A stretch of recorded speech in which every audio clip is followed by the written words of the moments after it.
rather be here. Oh, It is good to be together on as this well. on this Tuesday in November, on this election night, so that we can have some time together in God's Word and find the inspiration that we need to walk forward, both as people of faith and as a country, I hope. And so I'm glad to be with you this night. And I will also just indulge in a personal note of privilege. It's also my wedding anniversary. So Oh, Hey. congratulations. thank you. How many years? This is 8 years of marriage and 13 years together. Wow. Congratulations. Brian, this is November 3rd is also my wedding anniversary, and were my husband still alive, it would have been our 46th. So a special day. That makes me happy we share that, Fran. Thank you. You're so welcome. So why don't we begin with a word of prayer, and we will get into the book of Exodus. So the Lord be with you. And also with you. Let us pray. Gracious and holy God, we give you great thanks for this time to be together, for this space that your Holy Spirit creates for us to hear your word and to know your will for us and for our lives. This night we pray especially for our country. We pray for the life that we share. We pray that you would work through our struggle and confusion to remind us that we are one family, that you would make us responsible to one another and mindful of the possibilities that each of us hold. We ask that you help us put aside our worries or our anxieties this night to see the biggest picture, that you are at work, that you hold all things together, and that you call us to respond and to join in your holy work, to do justice and to love mercy and to walk humbly with you, loving you with our whole hearts and loving our neighbors as ourselves. Forgive us your spirit this night as we come again to your word. And we ask all this in Jesus' name. Amen. Amen. Amen. So, chapter 5 of the Path. I would invite you, if you haven't done so, it's probably easiest to mute yourselves and then unmute if you want to jump in. That way we have less feedback. We did leave off with chapter 4 with the great story of reconciliation, that is Joseph and his brothers coming together in Egypt to both escape the famine that is in Canaan and to re-knit their family together. And I love the way that chapter 5 summarizes their time in Egypt before Joseph's death. It says, though Joseph and his extended family lived in Egypt for many years, they knew that it was not their true home. And that echoes a line from Hebrews, the letter to the Hebrews in the New Testament, one of my favorite lines. It's actually in the lectionary for our country. So it's one of the lessons assigned to be read when we celebrate national occasions, which I think is appropriate for this election night. It comes from Hebrews chapter 11, and it's actually talking about Abraham and Sarah, how they longed for a better country, a heavenly country, a country where they were close to God. But what a great reminder for all of us that wherever we make our home, in whatever earthly country that is, however wonderful, and I do think this is an incredible country, we are always meant to be longing for a better one on this earth, right? For a better America or a better whatever country we live in, but also for that heavenly country, for that kingdom of heaven where all is right and we are one with God and one with each other. So I loved that this night's chapter opened with that echo of the letter to the Hebrews, that while they had found a place to be in Egypt, they knew it was not their true home. This marks the end of the book of Genesis and the beginning of the book of Exodus. So I don't have the illumination in our PDFs, but thanks again to Michael Moore, I do have the actual version here. So you'll see the beginning of Exodus. You see the beautiful script there telling us that it is the new book. But you see at the end of Genesis, there is also this menorah figure made out of stars. And that, of course, is echoing an artistic representation that we've actually seen before, back in the earlier part of Genesis, when God called Abraham and Sarah and said that they would be the parents of a great nation, that their descendants would be as numerous as the stars of heaven and the sand of the seashore. So a reminder of that promise that has been fulfilled through Jacob's 12 children, the 12 tribes of Israel, that they are preserved even in a foreign land and Egypt as a numerous people. God's promises have come true. And that, of course, is an image that will repeat through the St. John's Bible. And we saw back when we were looking at Abraham and Sarah's that it's repeated at the beginning of the Gospel of Matthew, this idea that Jesus traces his lineage back through the 12 tribes to Abraham. So I love that the books transition by this visual artistic reminder of God's faithfulness and of God's promises to God's people coming true. So we begin the book of Exodus with that great line that a new Pharaoh arose over Egypt who did not remember Joseph, right? Joseph has died, and there is now a Pharaoh who does not remember what Joseph did for him, but only sees a people very numerous, right? A people who he assumes will be a threat, a people who he fears because of their numerous number, right? And their difference.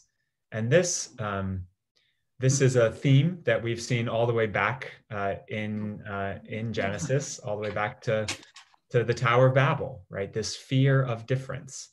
And here it manifests as a decision by Pharaoh to enslave the people of Israel.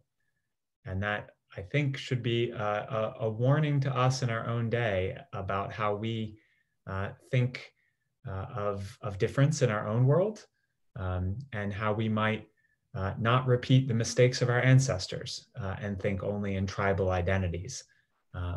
That thinking clearly leads to some, as the baptismal covenant puts it, some corruption and harm to the creatures of God, right? The enslavement of God's people, that God sees, God hears their cries, and God delivers them. And whenever we fall into Pharaoh's trap of fearing difference, I fear that we are on the wrong side of God's purpose and God's mission and God's dream. So we see this great shift where the people of Israel who had been free are now enslaved. And not just that, but Pharaoh is so threatened by their growth that he, I was going to make a China one-child policy joke, but that's probably not appropriate. But he institutes a child limitation policy, right? He wants to have the firstborn male children killed as a check on the growth of the Hebrew population. And who saves the day but women, right? Here's a theme that we're going to see over and over again. Women get done what men don't, and what else has changed. And so we have two Hebrew midwives. We have Sipra and Pua, who are remembered by name, which is such a wonderful detail in this part of Exodus. There's actually very little detail given about Moses's childhood, but this is one that is remembered. We don't even remember Moses's mother's name, but we have these midwives remembered by name who defy Pharaoh, who refuse his order, who are saboteurs in the imperial system. And it's pretty great. So that doesn't deter the Pharaoh. He continues to try to enforce his policy of killing the firstborn. And so when Moses is born, his mother, knowing she cannot hide him, right, famously puts him in the basket. One thing I learned today as I was preparing for this, which was great, is that the word used for basket is only used one other place in the Bible. And if you know the answer to this, then I turn over teaching the class to you. You're safe. Anybody have a guess? Was Paul let down in a basket when he was in Damascus? Ooh, well done. That is a fabulous guess. That's not where this word is used, but that is a very good guess. Paul was let down in a basket over the city walls when people tried to come to kill him. But the answer I learned is that the only other place where this word is used is Noah's Ark. Oh. Noah's Ark. This idea of a container holding something precious that God intends to protect. And it's just used twice in the Bible, Noah's Ark and Moses' basket. Pretty great. So Moses is set adrift in the Nile, and he is rescued by another fabulous woman who has no name, Pharaoh's daughter, who then turns him over to his sister so that he can have a Hebrew midwife who happens to be his mother, which is just an incredible detail to think about. The love of a mother to willingly care for her son who she has given away to protect him, but is given the chance to nonetheless care for him for a time. That's a love that's beyond anything I can quite imagine. Those I'm seeing some others on this call. You might know better than I the forces at work there, but it's a beautiful detail that she is given by God and really by Pharaoh's daughter the space to still nurture and care for her son. And clearly she teaches him something of his true identity. We don't actually have that in the text, except that when he does grow up and is back in Pharaoh's household and has the privilege and the power of an Egyptian prince, he still knows who he is, right? And we see that most clearly in the emotional response that he has, the non-rational response he has when he sees a fellow Hebrew slave or a Hebrew slave, a fellow Hebrew person being beaten. And what does he do? Right. He murders his fellow Egyptian and ends up having to flee. This is a detail I think people often forget about Moses, right? Moses, one of the great heroes of the Bible, that he's a murderer. And that does not put him entirely outside of the plan of salvation. God does not give up on him, nor is he defined by the worst thing he's ever done. But there is future for Moses. So where does he go? Anybody want? Wilderness. He goes to the wilderness. Who does he meet there? His future wife. His wife, right? He meets Zipporah out drawing water, Jethro's daughter, and he becomes an employee of his father-in-law. What a life. And he joins the family business, tending sheep in this backwards world far removed from Egypt. And there we have no idea how long he passes time. It's not really important to the story, right? So time collapses until he encounters God in that great famous scene of the burning bush. A few details I think that stand out to me, right? Who knows how long that bush had been burning, right?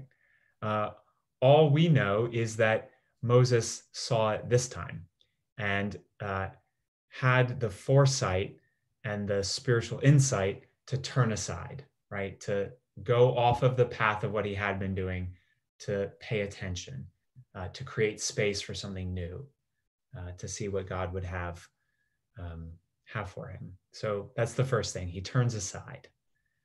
The second thing is there's kind of a call and response, right? God calls him by name. That's a theme we see often. And Moses responds as Abraham did before, and as the prophets will later with the famous "Here I am," right? So there's a call and response thing, identifying, and there is a call to recognize the holiness, the otherness of the moment, right? Asking Moses to take off his shoes for its holy ground, and Moses hiding his face because he is afraid of God.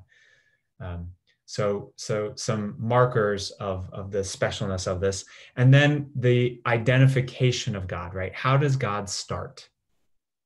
God starts by identifying himself through relationship. He doesn't start with, I am who I am, right? What's the first way he identifies himself? He says, I am the God of your fathers. I am the God of Abraham, Isaac, and Jacob. I am a God who has been in relationship with your people. I'm a God who you know how I've been. You know the covenants I've made. You know me. And then he builds on that idea of relationship by saying, I have seen, right? I've seen the misery of my people, Israel. I've seen and I've heard. I've heard their cries. And so I intend to act. And how do I intend to act? I intend to act by sending you. You are going to be my agent of liberation. You are going to do the thing that I've called you to do. And I love that moment, right? Because we have in the burning bush story, this idea of the radical otherness of God, right? This kind of hard to wrap your head around. What does it even mean that there's a bush that burns and is not consumed, right? There's this kind of miraculous otherness to it. And yet there is this idea of relationship, right? The God of all the universe cares about a particular people and wants to chat with a guy and sees this murderer in exile as an agent of his mission and as someone who he calls, right? I've seen, I've heard, and I send. Moses, we know how he responds, right? He says yes immediately. No. My brother. No.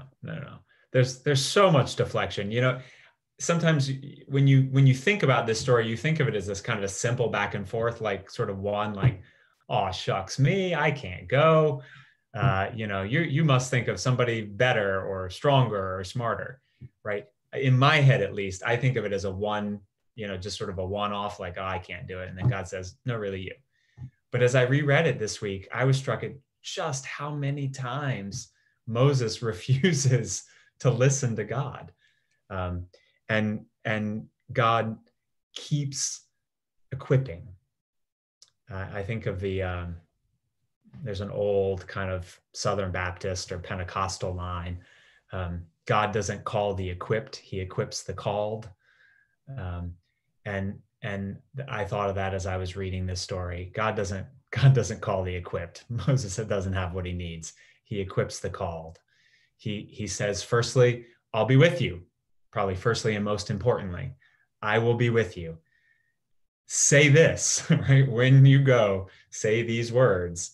And then when that's not enough, here's a magic trick, right? Here's a rod that you can throw down and it'll turn into a stick, or the stick will turn into a snake. And when you pick it up, it'll turn back into a stick. And if that's not enough, here's this cool trick you can do with your hand and it'll turn leprous, and then you can put it back in your cloak and then it'll be healed, right? He's equipping Moses with everything he thinks Moses might need.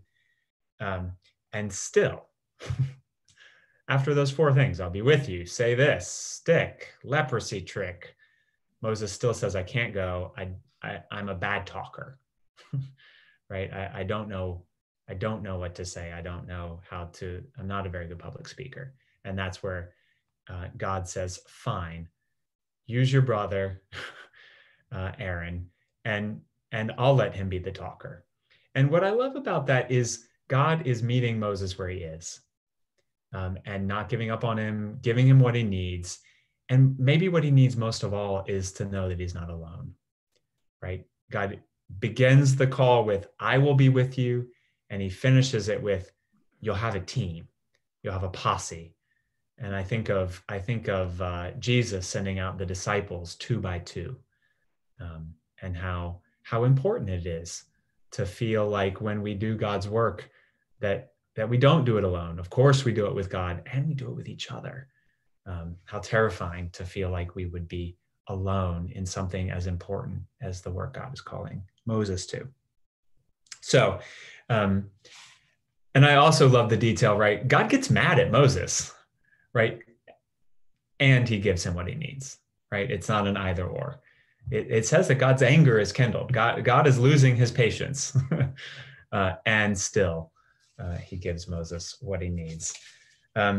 So St. John's Bible doesn't directly illustrate the burning bush, but it does sort of.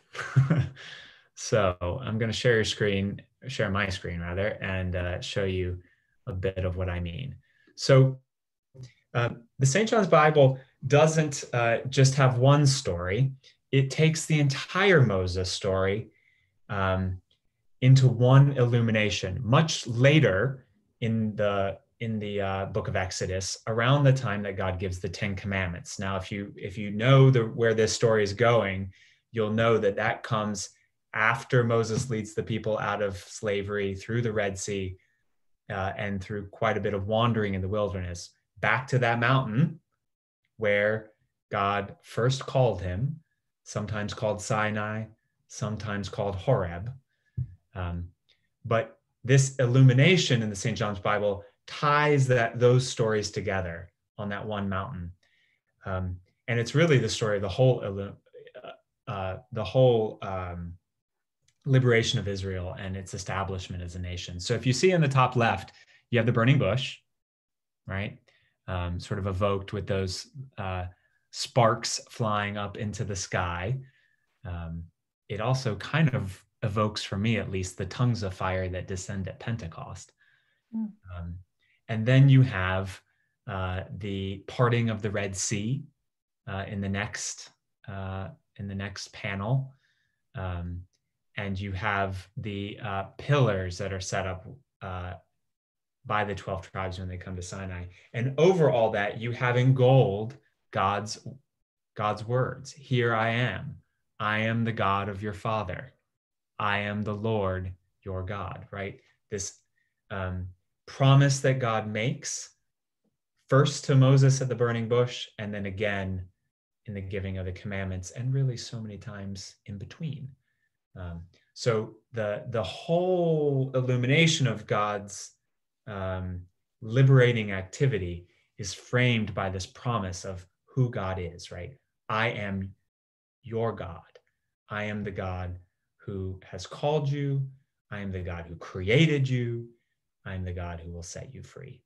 And then below that come the commandments. And we'll come back to this illumination and talk more about that when we get to the 10 Commandments, because we're getting ahead of ourselves. But I do love how this illumination ties all that together, and reminds us of that one mountaintop where so many incredible things happen. So let's keep going, so that we have time to get you in small groups. So Moses hears this command to go, and he goes. And he is, one of the things I love is maybe growing up in Pharaoh's household. Moses knew what kind of response he was going to get. And so he, I don't want to say he wasn't wrong to argue with God, but his fears are not entirely unfounded, right? The response he gets from God, or the response he gets rather from Pharaoh, are a series of resistances. And God gives Moses signs, sometimes called plagues, to try to demonstrate his power. And we see these unfold, and we see a pattern unfold too, right? Of Pharaoh relenting, and then the plague ending, and then Pharaoh changing his mind and saying, nope, I get to keep you as slaves. The plagues are the source of endless delight for children's Bible stories sometimes, because it's pretty gruesome stuff, good for Halloween costumes, right? It starts with river turned to blood, and Pharaoh's magicians can match that, though that doesn't really do them any good, because while they can match it, they can't reverse it, so it just makes it worse. Frogs, same thing. But then pretty quickly, Pharaoh's magicians are out of their league, and we don't need to go through all the plagues. But the first 9 harm the environment, harm livestock, harm the created order, right? Trees, crops. And Pharaoh, throughout all of that, we're told has a hard heart. Sometimes we're told that it's Pharaoh hardens his own heart. Sometimes we're told that God hardens his heart. We can talk more about what we think that might mean. But what I take from it is this idea that Pharaoh is so wrapped up in maintaining his own privilege, is so wrapped up in maintaining the status quo, is so wrapped up in keeping things the way that work for him, that he is unable to see pain that's caused to the created order around him. And that, I think, is a warning to us.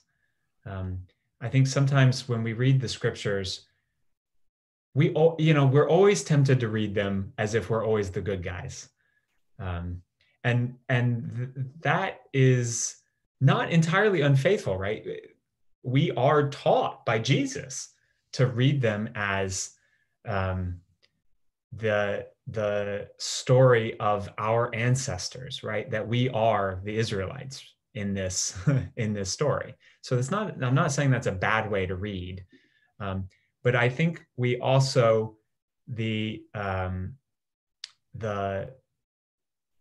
inheritors of a story where we can be multiple characters, right? And we have something to learn from Pharaoh about not hardening our own hearts as God tries to get our attention, as people who, no matter where we fall in the socioeconomic spectrum in the United States, even those who are most kind of marginalized in our country still occupy a place of great privilege in the global economic order.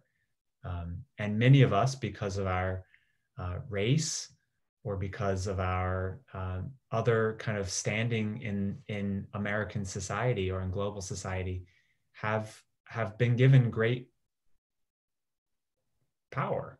And I think we can't hide from that. We shouldn't hide from that. But we should learn from Pharaoh that we should, as Jeremiah would say, try to learn not to have hearts of stone, but to have living hearts, right? Not to have hardened hearts, but to have hearts that try to be open to what God is asking us to see about how our fellow people and our fellow participants in God's creation, right? How the whole created order is asking us to be good stewards. So that's one thing that, to be honest, kind of spoke to me in a new way as reading this story that I hadn't really focused on before, how much I think I have in common with Pharaoh, and how I might need to read this story in a new way. Rob Bell, does that anybody know that name? He's kind of somewhat of a superstar in the evangelical world. And he wrote a book a few years back called What is the Bible? Maybe I've mentioned that before. It's actually a wonderful book. I loved it. And I got all the way to the end, and his last chapter as this kind of evangelical superstar is why Americans have a hard time reading the Bible because of the way in which we sort of occupy this more Pharaoh place than Moses place. And it was one of the hardest chapters I've ever read. And it really it really opened my eyes, and I commend that book to you, because there's actually so much wonderful stuff in the book about God and the Bible, but also that last chapter is worth us all pondering a little bit. So anyway, I'll keep going, but that struck me as a new way. Pharaoh's hardened heart, and what gets his attention ultimately, but is when the pain comes close in, right? So what's the 10th plague? The 10th plague is the killing of the firstborn son by God, which comes into his household. And that is what will, at least for a time, soften his heart and set the Israelites free. It won't stay that way. Obviously, as we know, he ends up relenting, changing his mind, and chasing after the Israelites anyway. But at least for a time, the pain that comes close in does change him. So that brings us to the end of this chapter, which remembers the great event in Israelite salvific history, right? The Passover, right? So this last plague is coming. The angel of death is going to come and kill the firstborn. And what does God instruct Moses to instruct the people to do? But this ritual, right? This killing of a lamb of a certain age, and how to eat the lamb, and to spread the blood of that sacrificed lamb over the lintel of the door, so that quite literally the angel of death would pass over.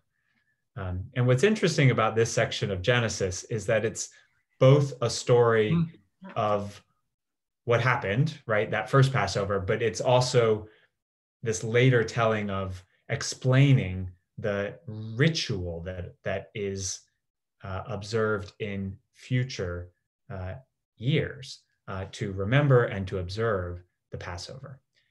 The ritual that continues to this day, of course, the ritual that Jesus and his disciples kept on the night before he was killed, right? The Passover meal. That is at the very center of Israelite identity, right? Who are we, right? That's fundamentally the question that this meal, this section in Exodus is answering. Who are we? We are the people who God created, called, and saved. Right? That is who we are. We don't have identity other than that. We are a people whose very lives were preserved by God's free gift, by God's Passover. This, as Christians, is very evocative imagery, because the New Testament is shameless about equating Jesus with the Passover lamb. In John's gospel, we aren't out of chapter 1 before John the Baptist says, "Look, the Lamb of God."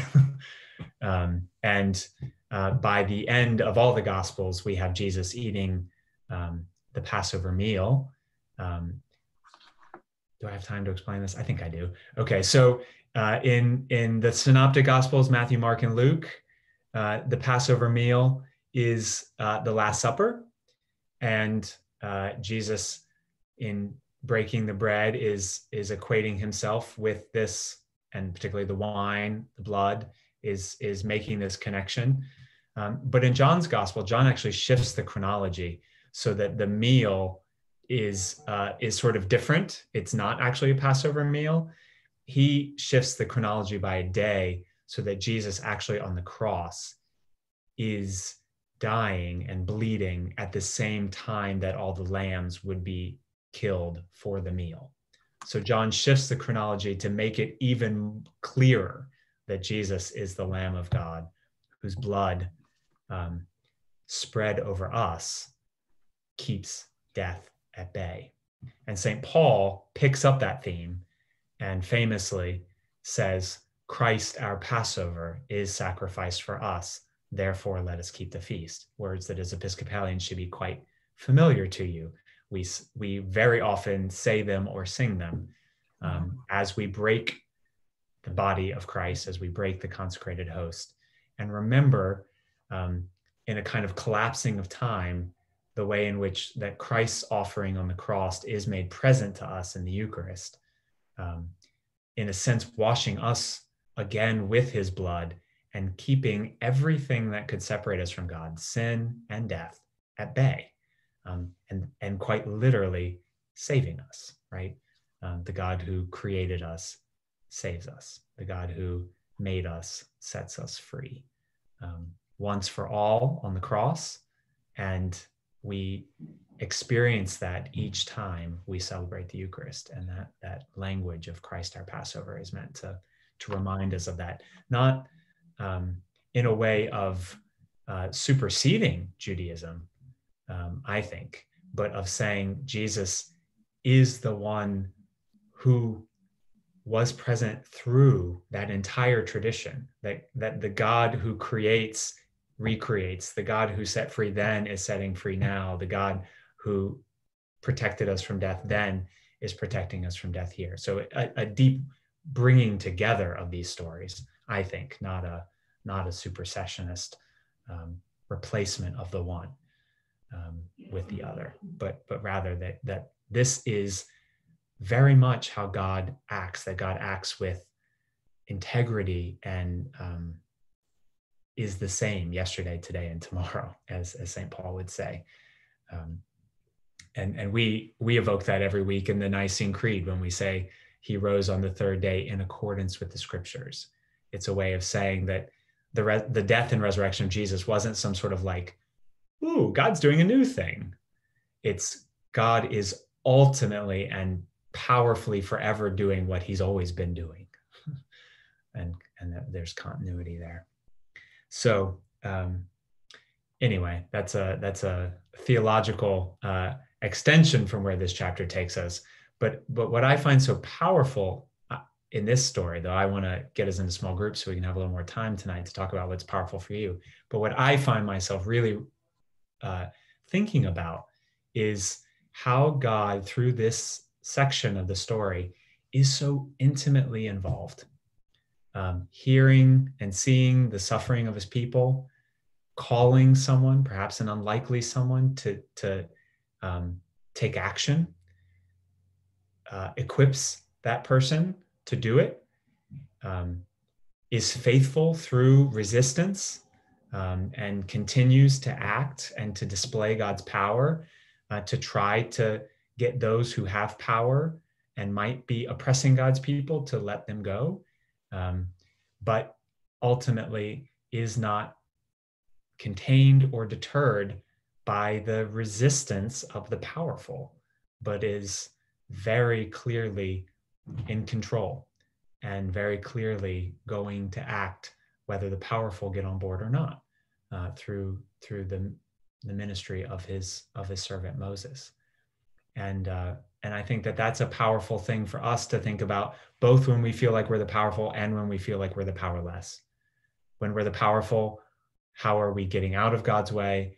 And when we're the powerless, thinking that we're about God's mission, how do we trust that even if we feel like we are out of control, how do we feel like, or how do we remember to trust that God is at work beyond what we might be able to offer of our own steam or our own skill or our own power?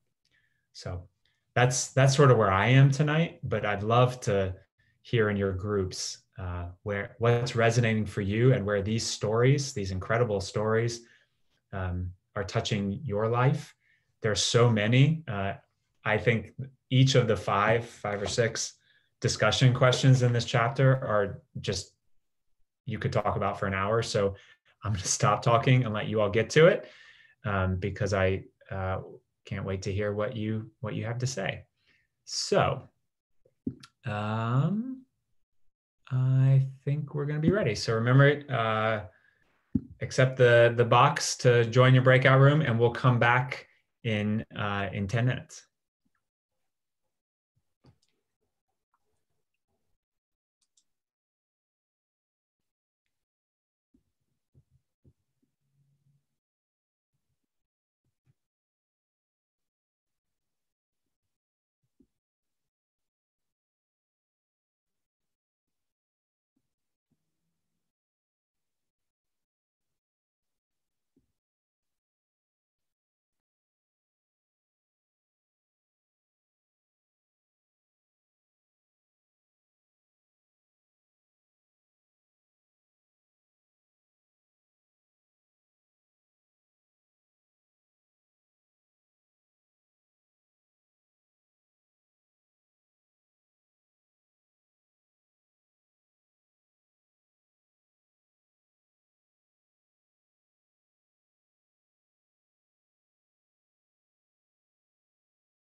Okay, welcome back, everybody. So I'm ready for brilliant insights from our groups. Who wants to share? We had a question that was raised. Okay, Al.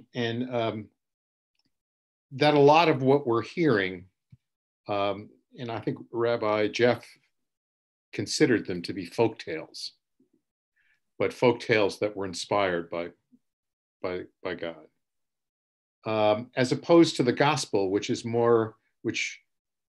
a little bit more historic because it's a contemporaneous account. Right. And how do we look at these as folk tales? And does folk tales mean that they're phony, made up, fictional, or is there a deeper meaning to that? Yeah, it's a great question, because I think it depends on what you mean by folktale, right? I think that what we do know, so tradition is that the Pentateuch, the first 5 books of the Bible, were called the books of Moses, and that they were written by Moses. No scholar thinks that now. Every scholar thinks that they are compiled over time and redacted and edited, preserving older, perhaps folkloric content that is then receives its final form around the time of the Babylonian exile, several hundred years later. I think what that means to me is that the people through this story remembered something powerful about how they experienced God. And that may not mean that every detail is exactly how the story recalls it, right? It's not meant to be it's not a court transcriber taking down exact dialogue or events in their precise order. But that the people preserved the memory of a story. And what we do know is there's archaeological evidence of Semitic slaves in Egypt. And that we can see even in the kind of linguistic record that there is sort of memory of blending of peoples around the kind of 2000 BC mark. So I think how I read it is that there's enough historical content to believe that the basic shape could be true, and that I don't have to believe that every detail is exactly how it happened to find it powerful spiritual truth. Is that helpful? When we say folklore these days, we use it like it's some sort of an insult. What the word folklore means is the tales and beliefs that are handed down from generation to generation to generation. And all folk tales began before they're written down and are passed along orally. And the ones that last for a long time because they're very, very meaningful to the people who try to preserve them. So you can kind of make the argument that what we're looking at here may not be factual, but it's true. And there's a reason. These are the stories our people have always told, and there's a reason why we tell them still. Michael said in 30 seconds what I struggled in 4 minutes to say. So thank you. That was beautiful. Other conversations from small groups, or insights about how you think these stories touch on your own life? Hey, Ryan, it's Amy. I was just thinking that the thing about God hardening Pharaoh's heart and also Pharaoh having a hard heart, to me, and I brought it up in the small group, it reminded me that God may have hardened his heart, Pharaoh's heart, to make a point about who God really is. And I guess I brought Pharaoh, don't worship false idols. Don't think that Pharaoh is the last word, that he may have hardened his heart on purpose to show the glory of God, to show the power. I don't know if that's making any sense, but that's kind of where I came out on it. Like, you know, we have to remember that we are at the end of the day human, and that it's a good idea not to put humans in the God seat or up on pedestals. The only person that deserves that is God. That'll preach. Absolutely. Absolutely. I think, you know, the idolatry is something that runs through the entire human experience, right? And we don't have little shrines or make blood sacrifices, but there are all sorts of things we enshrine and bow down to and sacrifice to: success, money, our children's educations, right? There are all sorts of things that we think will ultimately save us. And all of them on their own are of value, right? It's not that pharaohs, the leaders of the world, do have a value. It's just that they can't be given ultimate value. And we that seems to be something we get to and have to learn again and again and again as humans. So yeah, I think that's on the money, Amy.